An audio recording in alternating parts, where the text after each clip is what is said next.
Welcome to Research Methodology. Today, we are diving into a topic that forms the very backbone of all scientific discovery: research ethical issues. Imagine spending months building a magnificent Lego castle, only for someone else to put their name on it. That feeling of betrayal is exactly why we need strict rules in science. In this lesson, we will explore what these rules are, why they matter, and how universities actually measure your academic integrity using mathematics. Let us get started. To truly understand research ethics, imagine you spent months building a beautiful, complex Lego castle. Right before you show it to your friends, someone else puts their name on it and claims they built it. How would you feel? You would probably feel incredibly cheated, angry, and discouraged from ever building anything again. In the world of science and research, ideas and discoveries are exactly like those Lego castles, and researchers spend years building them. This simple analogy perfectly captures why we need strict rules to protect hard work and intellectual effort. Following that analogy, let us formally define what research ethics actually are. Think back to that Lego castle. In the scientific world, research ethics are the strict moral principles and professional codes of conduct that guide how researchers collect their data, report their findings, and interact with other scholars. They ensure that no one steals someone else's hard work and that everyone plays fair. Without these foundational rules, the entire system of human knowledge would collapse because no one would be able to trust anyone else's work. Building on that definition, let us look at the specific areas these rules cover. This umbrella term of research ethics includes several critical domains. First, we have intellectual property rights, which legally protect a creator's inventions and writings from being stolen. Second, there are strict rules against plagiarism, which is the act of presenting someone else's work, words, or ideas as your own, without proper citation. Finally, ethical guidelines dictate how researchers must acknowledge funding agencies through grants and fellowships. This ensures total transparency about who paid for the research. Ultimately, these standards guarantee that research is conducted honestly and objectively. Understanding these rules leads us to an important question. Why do we care so much about these ethical issues in our daily lives? First and foremost, public trust in science depends entirely on the honesty of researchers. If scientists fake their data, the consequences can be fatal, leading to bad medicines or faulty bridges. Secondly, ethical rules like patents and copyrights ensure that inventors and authors get paid for their hard work. This financial reward motivates them to keep inventing new things that benefit society. Furthermore, without citations and acknowledgments, the history of how an idea developed would be lost forever. Now that we understand why ethics are crucial, let us look at how they are actually enforced. While ethics might seem like a purely philosophical topic, universities and journals actually use mathematical algorithms to measure how much of a document is copied. When you submit a research paper, software like Turnitin scans your text and compares it against billions of other documents on the internet. It calculates a specific metric that tells your professor exactly what percentage of your paper matches existing sources. Understanding how this is calculated helps you see exactly why you must write in your own words. This brings us to the mathematical side of academic integrity.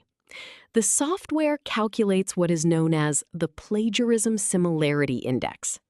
The formula is S equals M divided by T, all multiplied by 100. Let us break down these symbols. S represents the similarity index, which is always expressed as a percentage. The variable m stands for the total number of matched words, meaning the words in your paper that are identical to another source without proper quotation marks. The variable t represents the total number of words in your entire document. By dividing m by t, we find the decimal fraction of the paper that is unoriginal.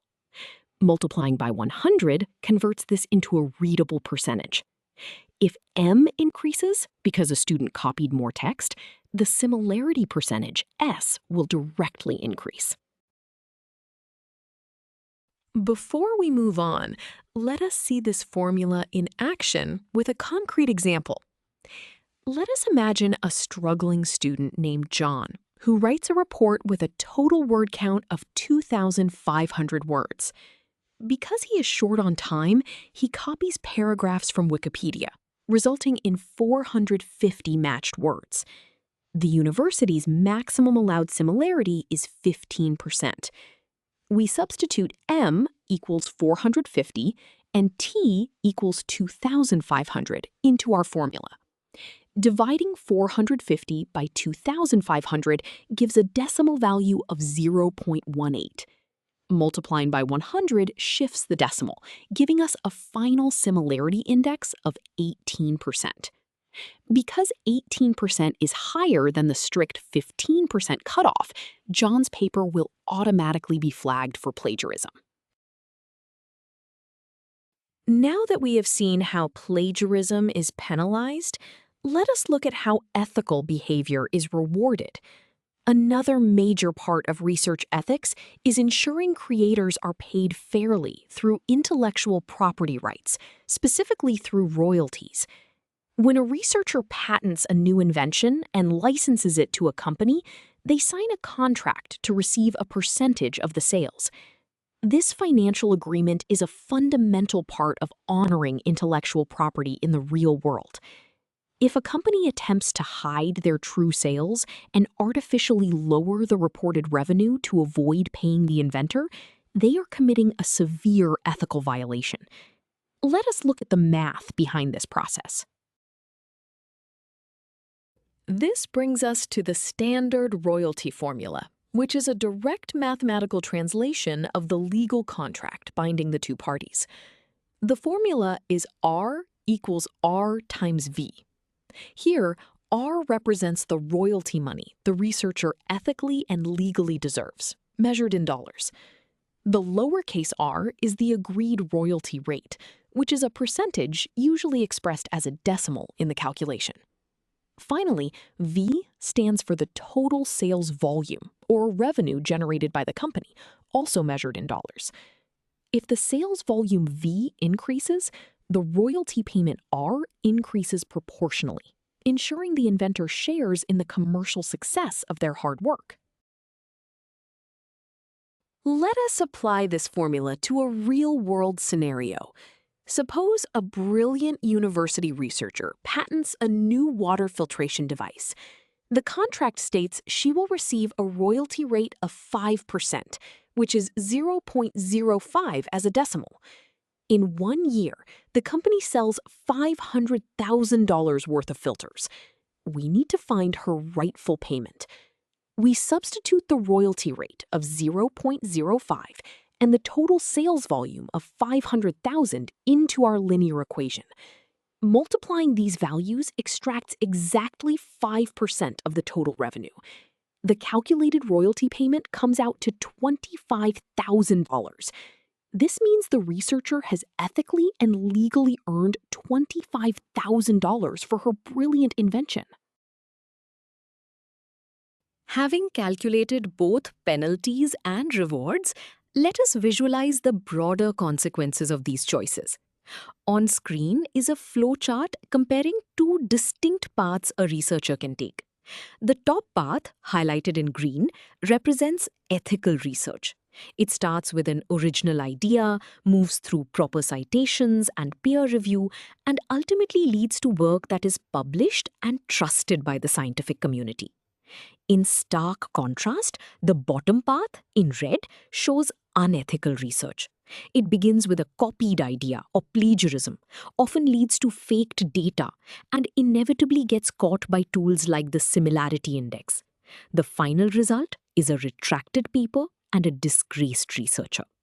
This diagram clearly shows that cutting corners always leads to failure. We have covered a lot of ground today, so let us summarize the most important ideas.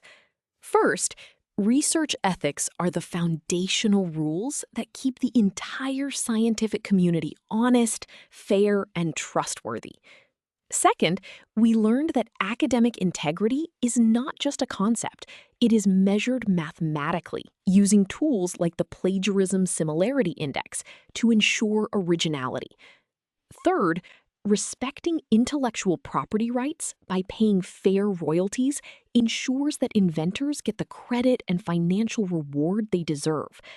By following these guidelines, you contribute to a reliable body of knowledge that future generations can safely build upon.